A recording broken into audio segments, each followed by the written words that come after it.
आज एक अत्यंत धक्कादायक आणि संतापजनक बातमी जिल्ह्यातून समोर येत आहेत। स्त्री रुग्णालयातून अशी एक घटना उघडकीस आली आहे जी ऐकून कोणालाही थरकाप उडेल।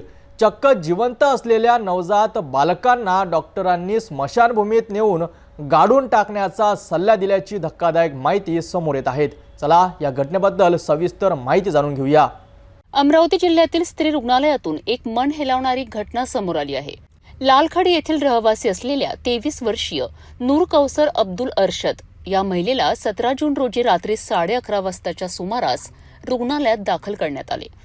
ही महिला 6 महिन्यांची गर्भवती होती आणि तिला अचानक त्रास सुरू झाल्याने रुग्णालयात आणण्यात आले होते। रुग्णालयात दाखल झाल्यानंतर या महिलेने 3 बाळांना जन्म दिला।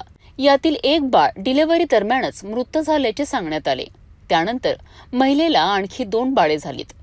धक्कादायक बाब म्हणजे एकूण 3 बाळांपैकी डॉक्टरांनी महिलेला चक्क जिवंत असलेल्या 2 बाळांसह 3 बाळांना घरी नेऊन किंवा स्मशानभूमीत नेऊन त्यांची अंतिम विधी करण्याचा सल्ला दिला।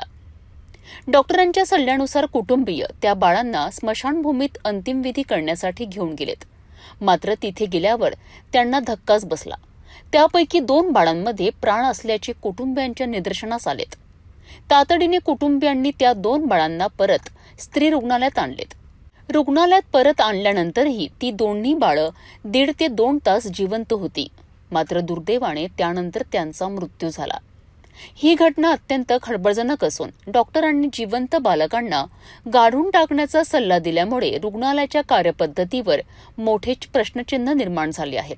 आज सुबह अमरावती के डफरीन अस्पताल में एक महिला को 3 शिशु हुए, परंतु वह स्वास्थ्य नहीं रहने के कारण और कम महीने में होने के कारण उनकी मौत हुई। परंतु एक ऐसी घटना सामने आई है कि पहला बच्चा मृत हुआ, उसके बाद बाकी दोनों बच्चे भी जो है वे भी मृत घोषित करके डॉक्टरों ने उसे सुपुर्द खाक करने के लिए भेज दिया। हमारे साथ जिनके परिवार का मामला है उनसे जानेंगे क्या ये घटनाक्रम था और क्या उन्होंने डॉक्टरों से मांग की। मेरा नाम नदीम इकबाल है और पेशेंट जो है तो मेरी छोटी बहू है और मैं बच्चों का जो बच्चे मृत हुए हैं वो उनका बड़ा पापा हूँ। आज की सिटी न्यूज़ के ज़रिए से मैं लोगों तक के ये बात पहुँचाना चाह रहा हूँ कि कल रात में जो है हमने हमारे पेशेंट को तकरीबन 11 बजे के करीब डफरीन के अंदर लाए, इस गर्ज से कि हमारे पेशेंट को यहाँ पर सहूलत मिलेंगी। तो हुआ ये कि रात गुजरी और यहाँ पर ट्रीटमेंट शुरू हुआ। रात का ट्रीटमेंट काफ़ी अच्छा था। सुबह होते होते हमारे पेशेंट के चूँकि 3 बेबी थे पेट में, तो उसकी वजह से 3 मरतबा जो है तो डिलीवरी हुई। तो पहला बेबी 7:44 को हुआ हमारा, और दूसरा जो है 10 बजे हुआ, और तीसरा जो है आज सुबह 10:20 को हुआ है। तो उसके बाद में फिर डॉक्टर ने जो है जो हॉल की जो नर्स होती है उसने जो है तो बेबी एक तरफ दवाखाने वार्ड के रख दिए। तो हम ये सोचे कि अब ये बेबी डेट हो चुके हैं, तो हमने चाहा कि अब इनको जो है तो हम लेकर चले जाएं। तो डॉक्टर ने वहाँ पर जो वार्ड के रहते हैं उन्होंने हमको बेबी ले जाने के लिए कहा, या जो है तो उन्होंने ऐसा कि बेबी रखा हुआ था और हमें सोचे कि गया है, तो हमने उनको मांगे तो उन्होंने दे दिया। और हमने जब इसको वो बच्चों को वहाँ पर कब्रिस्तान में गाड़ने के लिए लेकर गए तो उस वक्त में एक बच्चा ऐसा था जिसको हम गाड़ी पर ले जा रहे थे, उसके अंदर कुछ आहटें और कुछ हरकतें बाकी थी, जिसकी वजह से हमको ये लगा कि बच्चा जिंदा है और इसको हम अगर दवाखाने के हवाले करेंगे तो मुमकिन है कि इसका इलाज हो सकता है। तो हमने यहाँ पर जो नर्स है उनको कॉल किया, यहाँ पे बात की, तो उन्होंने कहा कि जो तीनों बेबी है उनको लेकर आया जाए। हमने यहाँ पर फिर लाया उनको, और जब यहाँ पर लाया तो पता चला कि उसमें से एक दूसरा था, उसके अंदर भी कुछ धड़कन बाकी थी। तो हमारे फिर उनको NIC के अंदर रखा गया। तो हमको तकलीफ इस बात की है कि जब हमारे बच्चे जिंदा थे, कुछ हरकतें उनके अंदर थी।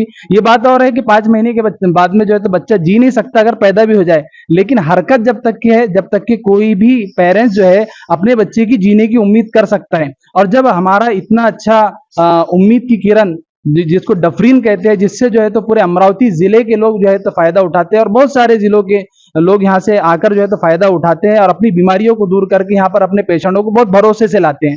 तो हम ये चाह रहे थे कि अगर कुछ वक्त अगर यहाँ पर रहते हुए, क्योंकि जब हमको पहला बच्चा हमको मिला है वो 7:44 पर हुआ था, तो वो बच्चे को तो हम 11-12 बजे जब लेकर जा रहे, तकरीबन 4 से 5 घंटे जो है तो यहाँ पर रह रहा है, और फिर हमने लेकर गए, फिर तकरीबन 1 बजे के करीब यहाँ पर लाए, तो इतनी देर में तो कुछ ना कुछ हो सकता था इस बच्चे का, अगर इसको मशीन के जरिए से या किसी और जरिए से इसको सपोर्ट लगाकर, तो ये बच्चा जी सकता था, या नहीं भी जी सकता था तो कम से कम एक रूल्स के तहत हम जो है तो उसको मरा हुआ मान सकते थे, घोषित कर सकते थे। अगर हम उसको वैसे ही डाल देते कब्र में ले जाकर, तो गोया कि हम ही खुद कातिल बन जाते थे उस बच्चे के। क्या आपको लगता है इसके अंदर कहने की लापरवाही है? इसके अंदर लापरवाही है।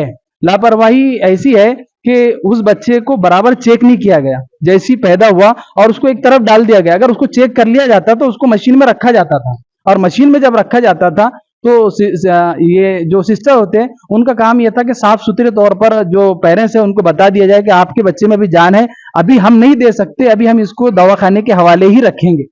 ये जो है तो उनका काम था। अभी आपकी मांग क्या है? हमारी मांग ये है, क्योंकि दफरीन हमारे यहाँ का बहुत फ़ाल इदारा है और फ़ाल हॉस्पिटल है, और लाखों लोगों को यहाँ से जो है तो फ़ायदा मिलता है और जो है तो उनकी आसानी होती है। तो ऐसे एक हॉस्पिटल से इस तरीके का पैगाम कि जो है वहाँ पर लापरवाही हो और वहाँ पर बच्चे को ना देखा जाए और ना उसकी धड़कनों को देखा जाए, ना उसकी हरकतों को देखा जाए, तो इस तरीके से जो है तो लापरवाही यहाँ पर नहीं होना चाहिए। ये डफरीन की छवि को खराब करेगा। हमने इसके बारे में हमारे एमएस ऑफिस के अंदर जो अधिकारी बैठते हैं उनको हमने निवेदन दिया है, और उनको हमने लिखित कार्रवाई, उनको एक पर्चा दिया है हमने कि आइंदा जो है आप जो जिन कर्मचारी की वहां पर ड्यूटी थी आप उनको सख्त कीजिए, उनके ऊपर आप जो है तो कार्रवाई कीजिए, और मुनासिब उनके जो सजा हो सकती है डफरीन के जानिब से, स्टाफ के जानिब से, यहाँ के रूल्स के जानिब से, उनको मुनासिब जो है तो उनके हक में सजा का इंतखाब किया जाए, ताकि जो है आइंदा आने वाले हजारों लोग जो डफरीन से उम्मीद रखते हैं उनके साथ में ऐसा मामला ना हो। और मैं तो ये अभी मेरे जहन में ये बात खुल रही है कि कई लाखों हजारों बच्चे ऐसे होंगे जो जिंदा ही दफन कर दिए गए होंगे। इसलिए बच्चा चाहे 5 महीने में हो या 4 महीने में हो, अगर उसके अंदर हरकतें हो रही है तो डफरीन का काम यह है कि सख्ती से उसको, जब तक कि वो ठंडा ना हो जाए, किसी के हवाले ना करे, चाहे पेरेंट्स कितनी ही जबरदस्ती करे। आपके पास एक जो है तो मैनेजमेंट है, आपके पास में बहुत सारे वर्कर है, आप उनके जरिए से रोक सकते हैं उनको, क्योंकि ये आवाम ऐसी रहती है, ये डॉक्टर नहीं है, इनको हरकत समझ में नहीं आएंगी, इनको पेशेंट की कैफियत समझ में नहीं आएंगी। डॉक्टर्स को तो समझ में आती है, और यहाँ पर बड़े बड़े जो है तो डॉक्टर्स है, वो सब चेक कर और जो है तो देख कर जो है तो पेशेंट को बाद में ही जो है तो छुट्टी दे, और बाद में ही जो है तो मृत्यु होने के बाद में, पूरी तरीके से मर जाने के बाद में जो है तो बच्चों को दे। वरना ऐसा होगा कि हजारों बच्चे जो है तो कब्रों के अंदर चले जाएंगे और जिंदा थे, क्योंकि लोगों को ये बात समझ में नहीं आती। अशा घटना याआधीही घडल्या असतील का याचा अंदाज लावणेही कठीण आहे। या प्रकरणी रुग्णालयाच्या एमएसने दोषी डॉक्टरांवर कारवाई करण्याचे आश्वासन दिले आहे। सिटी न्यूजने या प्रकरणी डॉक्टरांची प्रतिक्रिया घेतली असता त्यांनी प्रकरणाची चौकशी होणार असून दोषींवर कारवाई केली जाईल असे सांगितलेत। एक जिंदा बच्चा जो है वह कब्रिस्तान में गाड़ने के लिए डॉक्टरों द्वारा दिया जाता है, परंतु उस परिवार को मालूम है कि इस बच्चे में जान है। ऐसा ही वाकया अमरावती के डफरीन अस्पताल में हुआ है, और डफरीन अस्पताल में एक महिला को 3 शिशु हुए, जिनमें से एक की पहले ही मौत हो गई थी, उसके पश्चात 2 शिशु जो है उनमें भी जान थी, परंतु डॉक्टरों द्वारा उन्हें मृत घोषित किया गया है। एक मुस्लिम परिवार अमरावती का है, वे परिवार के ऊपर क्या बीत रही है वे ही उनका परिवार ही जान सकता है। लेकिन डॉक्टरों की ये लापरवाही कहाँ तक सही है? सर, ये सवाल मेरा है कि गरीब तबके के लोग डफरीन अस्पताल में उपचार के लिए आते हैं, और इतनी अलगर्जीपना, इतना यानी बेजिम्मेदारपना, क्या कहेंगे आप इसको? नहीं, यही अपन ने अभी जो पेशेंट है उसके रिलेटिव्स और हमारे यहाँ के जो स्टाफ है और डॉक्टर्स है, इनसे पूरी उसके लिए मैं चौकसी समिति और जो दोषी रहेंगे उनके ऊपर कार्रवाई के लिए प्रस्तावित करूंगा। इसमें कोई गुंजाइश नहीं है, और आगे ऐसा ना हो इसके लिए भी हम पूरे तरीके से ये करेंगे। और इसमें जो अभी जो दोषी उनको निकालना ही, अपने पे कार्रवाई करके उनको क्या ये करना है वो सीनियर्स के इधर भेजूंगा मैं, या हमारे ऊपर वाले ऑफिस में भेज के कार्रवाई के लिए प्रस्तावित करूंगा। आपके अस्पताल के अंदर इतना अपडेट होने के बाद भी डफरीन अस्पताल की पहले की जो स्थिति थी, आज की जो स्थिति है, लगातार इतनी सब आपको अत्याधुनिक सुविधाएं शासन द्वारा दिए जाने के बाद भी काम वही चल रहा है जैसा पहले के दवाखाने में चलता था। काम चुकारूपना, आपके अस्पताल में आए दिन चोरियां होती है, पेशेंट लोगों के पर्स चोरी चल जाते हैं, पैसा चोरी जाता है, क्यों होती है ऐसी घटना? नहीं, अभी ये अलग बात है। अभी पहले से यहाँ पे अलग बात ये है, मेरी सिक्योरिटी है और मेरे यहाँ पे तो अभी तो फिलहाल में ऐसी कोई ये नहीं है। आपके जानकारी पे होंगे तो मुझे आप लिखित स्वरूप से कुछ होगा तो भेजो, निश्चित उसकी में कार्रवाई करेंगे अपन। और इसके लिए कुछ न हो तो सिक्योरिटी भी मैंने सिक्योरिटी को भी हमारे सूचना दी है और जगह जगह लोगों के लिए सूचना फलक लगाए है और पुलिस चौकी हो मेरे एरिया में, इसके लिए भी मैंने बोले हुआ है। हमारे ऊपर सिविल सर्जन साहब को भी बोला है और पुलिस स्टेशन में भी क्या, ये हमारे कैंपस में हमेशा बहुत क्राउडिंग रहता है, तो उसके लिए पुलिस चौकी रही तो कुछ ना कुछ कंट्रोल रहेगा अच्छी तरह, और अच्छी तरह हम सेवा दे सकते हैं। और ये भी बात नहीं है, आगे चल हम अच्छी सेवा दे रहे हैं और इसके आगे भी अच्छी सेवा देंगे, इसमें कोई गुंजाइश नहीं है। सर, आपने सिक्योरिटी की बात, वो बच्चा विदाउट मतलब परमिशन के बाहर गया नहीं, कैसे? वो तो मैंने बताया ना अभी कि अपन पूरी क्या उसके बारे में क्या घटा क्या नहीं, उसकी चौकसी के बाद में अपने को उसमें से निष्कर्ष पता चलेगा कि क्या पे किसने ये नहीं हो रहा। आप कह नहीं सकते। नहीं, मैं चौकसी करके ही बताना पड़ेगा ना मुझे पूरा। सर कौन मेरा ये दोषी है? सवाल है, ये जो घटना हुई है इस घटनाक्रम के अंदर वैज्ञानिक दृष्टिकोण से क्या कहा जाएगा? एक शिशु होता है, नवजात शिशु जो है वो उसे मृत घोषित किया जाता है, लेकिन उसमें बाद में जान आ जाती है, उसके हाथ पैर हलते हैं। क्या इसके वैज्ञानिक रूप से कारण हो सकते हैं? नहीं, अभी वैज्ञानिक रूप से नहीं, अपन को वही मैं जो बाल रोग तज्ञ है और हमारे गायनेकोलॉजिस्ट है उनके चौकसी में अपन ये बैठेंगे इसमें नेमका क्या ऐसा कैसे हो गया और अपन ने क्या डिसीजन लेना था और रिलेटिव्स को क्या बोलना था, कहाँ पे गलती हो गई, ये भी अपने को उसमें से ही पता लगेगा और तभी अपन निश्चित रूप से बोल सकेंगे कि तब क्या हुआ था। सर मैं जिस प्रकार से टेक्निकल कुछ बातें बताई सकती है उसी प्रकार से वैज्ञानिक बात भी बताई जाती है। आप जो शिक्षा लिए है वैज्ञानिक भाषा में से क्या कहते हैं? पहले वो मृत हो जाता है या एक आधा इंसान दम तोड़ देता है, बाद में उसमें जान वापस आ जाती है। क्या कहेंगे इसको वैज्ञानिक भाषा में? नहीं, कुछ ऐसी स्थिति रहती कि वो पूरे दिन का नहीं रहा, पूरे यानी अबॉर्ट हो नेचुरली अबॉर्ट हुआ, उसमें से अपने को पता लगा कि वो एकदम शांत, उसमें से पहचान में नहीं आता, तो कोई हलचल ये होती तो हलचल से यानी हैंडलिंग के वक्त भी हो सकता है और पूरे दिन के मैच्योर नहीं रहते, इसमें से चांसेस रहते हैं, लेकिन उनकी आगे की लाइव होने की गुंजाइश बहुत कम यानी नहीं के बराबर रहती है।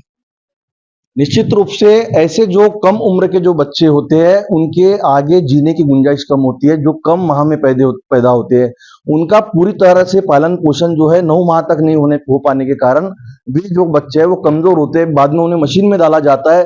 कई ऐसे वैज्ञानिक दृष्टिकोण के जो अभी पवार साहब ने बताया हमें, ऐसी एक घटना मैं बता दूं कि ऐसी एक घटना कुछ वर्ष पहले परतवाड़ा में हुई थी। परतवाड़ा में एक पेंशनपुरा इलाका आता है, यहाँ पर मस्के परिवार के घर के अंदर एक बच्चा हुआ था, उसे भी इसी प्रकार से अस्पताल से लाया गया था, डॉक्टरों ने मृत घोषित कर दिया था। जब अर्थी की तैयारी हो रही थी, अर्थी की तैयारी के बीच अचानक किलकारियां गूंज उठी।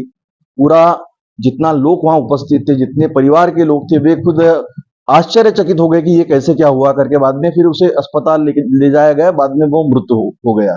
तो ऐसी घटनाएं होती है, लेकिन डॉक्टर का यहाँ पर कहीं ना कहीं बेजवाबदारपना है, उसकी जांच होना चाहिए। किसी भी परिवार के साथ ऐसी घटना ना हो। बच्चा किसी भी परिवार में आए, उनके घर में एक अलग खुशी का माहौल होता है, वो जो खुशी का माहौल है वो एक मातम में बदल जाए तो वह भी उस परिवार को संभालना और संभलना काफी मुश्किल हो जाता है। खरंच ही घटना अत्यंत गंभीर आहेत आणि या प्रकरणी सखोल चौकशी होणे गरजेचे आहेत। ज्या डॉक्टरांनी हे अमानवीय कृत्य करण्याचा सल्ला दिला त्यांच्यावर कठोर कारवाई व्हायलाच पाहिजे। भविष्यात अशा घटना पुन्हा घडू नयेत यासाठी प्रशासनाने योग्य ती पावले उचलण्याची आवश्यकता आहे। या घटनेवर सिटी न्यूजची करडी नजर असणार आहे।